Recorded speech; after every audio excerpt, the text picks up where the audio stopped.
My name's Tom Wilson. Um, I've been homeless for about 3-4 years now. Been couch surfing for a little bit.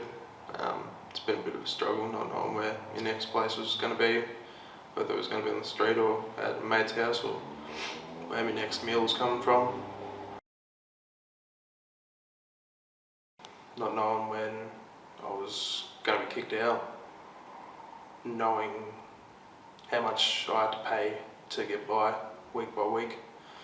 I've had to live at mates' places where I've had to pay up to $300, $400 a fortnight, and then I've lived at family resident houses paying $100 a week to $200 a week. So not knowing where my next meal is, going days to maybe a week without food, definitely a struggle.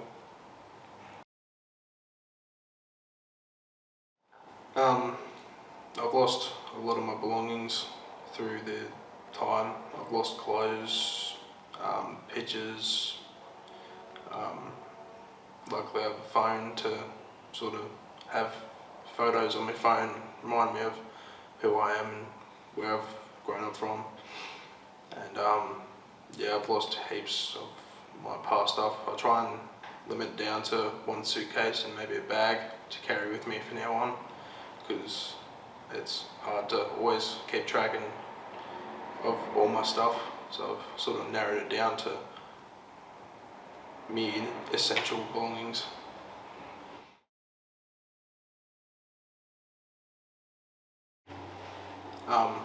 The loneliness of not knowing really gets to you. It plays on your mind, plays on the back of your mind, plays in front. You just don't know who's going to be there for you from the next day to the next, and it just messes with everything because you don't know who really has your back and who doesn't. I've messaged a lot of people to tell them they've been going through a lot of stuff, and they've sort of shrugged it off like, "Oh, that can't be true. You've got so many people around you," but that's where they go wrong, and they can't believe they've been like this for 3 years, homeless, nowhere to go, not knowing what to do the next day to the next.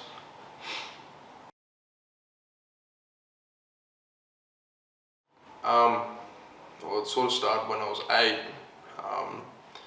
My mum, she brought a drunk home. He used to drink about a slab of Carlton Draft a day, and he was abusive towards me and my brothers and my sister. He used to get up in all of our faces and yell and argue with us, and he got into mum's faces as well, and they went on for 3.5 to 4 years. So as soon as I turned 11, I said to my mum that I need to move out, and moved into my father's house. And then as soon as I did that, a month after, my mum had an accident and she fell over.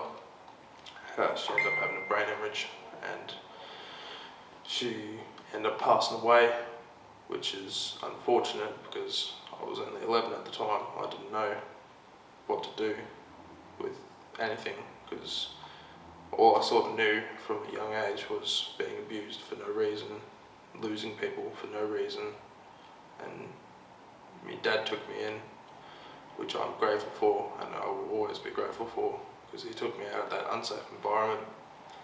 And now he's sick, which is causing me stress, and the unknowing of will he be alive next week, the week after, is always on the back of my mind. And he doesn't like to tell me if he's sick or not, which always plays on the back of my mind, so I try and contact him as much as possible, but he's getting worse and worse, and he doesn't like to admit it, but I can see it every time I see him.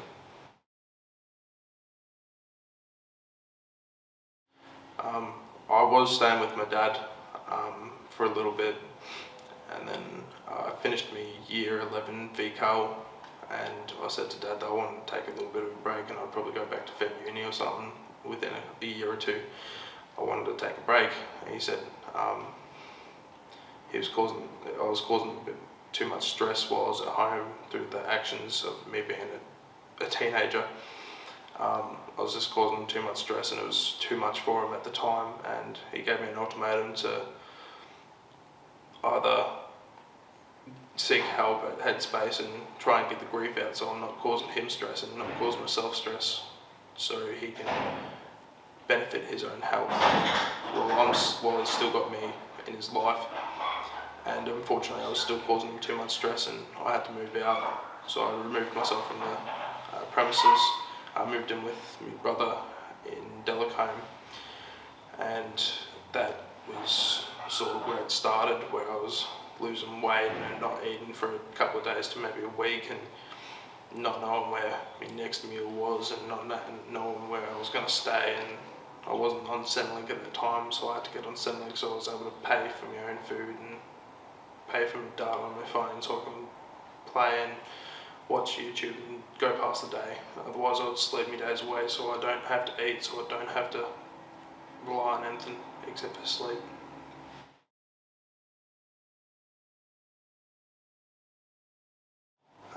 My physical and mental health.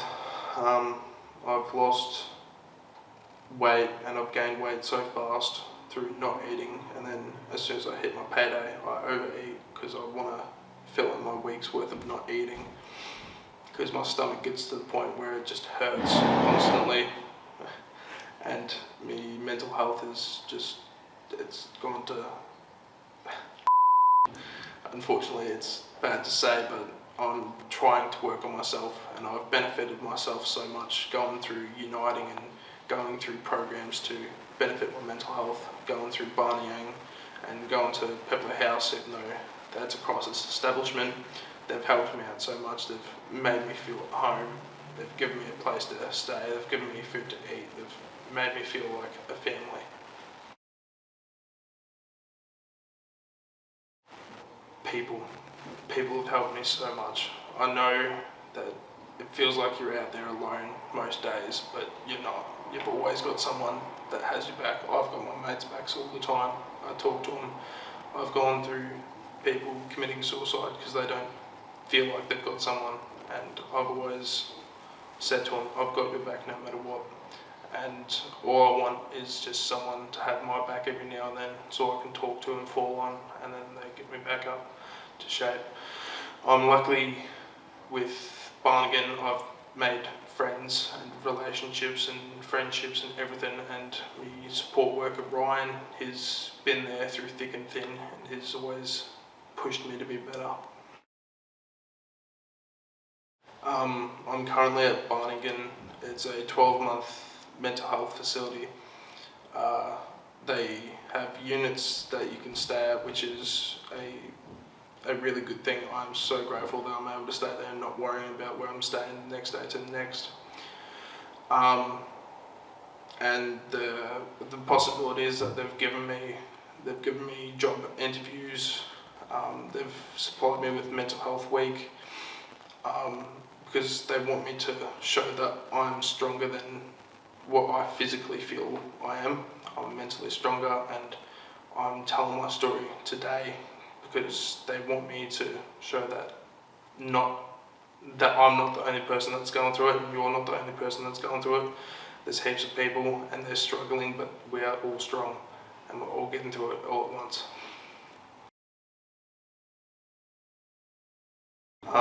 We can all access mental health workers. We can go to Headspace. Headspace is free, I'm pretty sure. You can go there and just talk to people and just have someone to listen to you for even half an hour, because there is always one person out there that would rather listen to you for an hour over the phone than be at your funeral for 45 minutes. That's why I've always told all my mates that I'd rather be there on the phone, in person, wherever, than at their funeral. Because as soon as I'm at their funeral, that's the last time I can hear their voice, to hear their laugh, be fun, have jokes with them. So I'd rather everyone in this world get together and just sort of unite and just realise that we're all human. We're all struggling, we're all going through things, and we can all get through it one day. Not today, not tomorrow, not 1 week, but we will get through it one day. the solution for homelessness is sort of just uniting, just realise everyone here is human, no matter what colour you are, no matter what race, no matter anything. We're all human. We all go through our own struggles. Someone might have it worse than another person, but we're all struggling no matter what. We can most likely get more housing programs, stuff like that, more Reed's Guest House, more Pebbler houses, more Barnigans, more everything. Like, there's obviously places that we can put them. It might be Ballarat, it might be Horsham, Creswick, wherever. As long as we get those support places out there to unite and bring us all together, then I don't see why we can't. The people in the community sort of just never judge a book by its cover. Never judge a person by their past. Never judge by their present. They've obviously gone through something to be where they're at. The homeless people, they obviously would have had a perfectly good life before things happen to them. Life goes shit, it happens. It's obviously one of those things that it knocks a lot of people out. It knocks people down to their knees, and people want a way out, which is unfortunately suicide for a lot of people. But that's not the way. It definitely isn't. People need to realise that there are places out there like Uniting that will help people out a lot. I'd like the community to sort of realise that everyone has their own purpose in life. It is very hard for a lot of people in this life to sort of, everyone's struggling. Just be nice and just sort of show your empathy. Like, you mightn't be going through something, someone else might be there for them. Just say hello to someone on the street, it might make their day. You never know what someone's going through, anyone's mind. Just say hello, just have a 5-minute chat. That's all you need to do. It's beautiful. Thank you so much for sharing. Thank you.